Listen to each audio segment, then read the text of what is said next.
I wanted to start by congratulating the member for Meriden and Solihull East for bringing forward this debate. It comes at a very crucial time, I think, as we discuss the new government's crime and policing bill.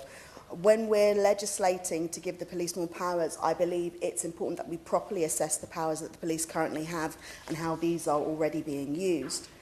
Police stop and search is an issue of serious importance for my constituents, and the reason for that is twofold. Firstly, because my constituency of Clapham and Brixton Hill has a high proportion of young black and ethnic minority men who we know are disproportionately targeted for random stop and search. And secondly, because unfortunately my constituency experiences high levels of gang violence, drug dealing and antisocial behaviour more generally, which creates serious issues for the area. So my remarks today will address these 2 points. On the disproportionate use of police stop and search on black, Asian and ethnic minority communities, the evidence is clear. According to the latest government data in the year ending 31st of March 2023, there were 529,474 stop and searches conducted in England and Wales, equating to 8.9 per 1,000 individuals. However, when disaggregated by ethnicity, we see that black people were subject to 24.5 stop and searches per 1,000, Asian people 8.5 stop and searches per 1,000, and white people 5.9 stop and searches per 1,000. This means that black people are over 4 times more likely to be stopped and searched. And report after report reveals the severe problem of institutional racism within the Metropolitan Police. The overuse of stop and search to target black and ethnic minority communities is stark evidence of this. It's resulted in entire communities feeling unfairly targeted, over-policed and alienated from law enforcement, and this doesn't serve anybody. Black and ethnic minority people are no more likely to commit crimes than their white counterparts. I will repeat that again. Black and ethnic minority people are no more likely to commit crimes than their white counterparts. They are also no more likely to be in possession of illegal substances or objects than their white counterparts, yet they are more likely to be stopped and searched, and it's for this reason that they are more likely to appear in criminal statistics. The disproportionate use of stop and search has a severe impact on community trust in the police, which is at an all-time low, particularly in boroughs like Lambeth, which already has the lowest trust in policing across London, according to the Mayor of London's most recent data. Many people simply do not believe that officers will treat them fairly, because the reality is that they do not, and that lack of confidence makes community policing far less effective. This is not just a question of numbers, it's about lived experiences. It's about young black men being stopped multiple times a week for no good reason. It's about people feeling criminalised simply as they walk down the street and go about their business. It's about communities feeling that the police are not there to protect them, but harass them. Policing by consent is a fundamental principle of British policing. The relationship between the police and the public should be built on trust, respect and cooperation. Random, unjustified stop and searches undermine that principle entirely. And that's why I've been steadfast in calling for the abolition of Section 60 stop and search powers.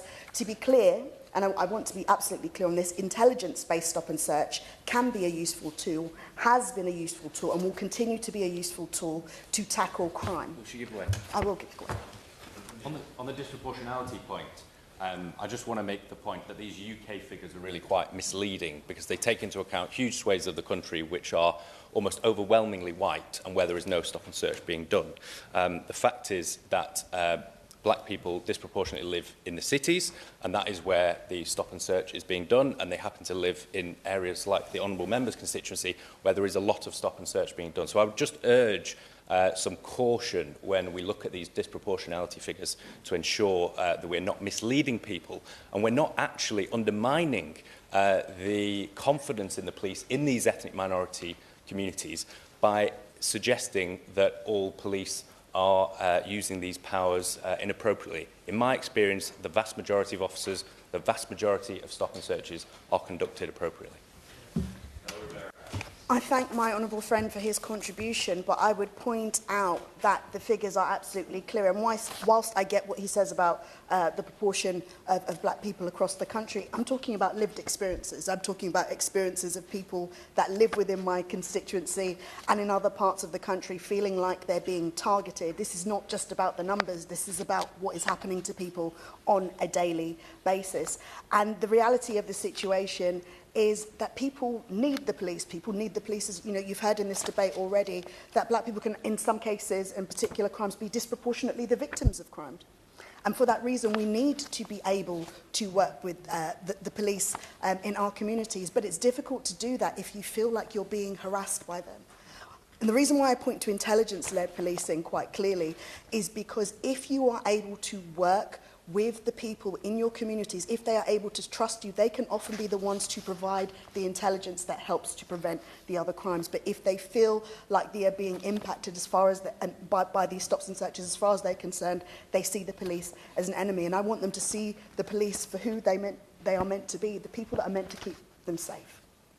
Now, the second point I wanted to raise was with regard to increased gang crime and drug dealing and overall antisocial behaviour in Clapham and Brixton Hill. Now, as I said, I do believe that effective stop and search could actually help clamp down on this. Effective intelligence-led stop and search. However, inconsistent application actually means these police efforts are being undermined. And in areas like Brixton, known drug dealers and criminals are often not targeted with this stop and search, while young black men with no criminal record are repeatedly stopped. And this selective approach raises concerns about policing priorities and whether they are truly focused on reducing crime or maintaining control over certain communities. And when I raise the issue of known offenders not being searched, I'm often told that the police do not currently have the powers to intervene. And I find this incomprehensible because it cannot be true.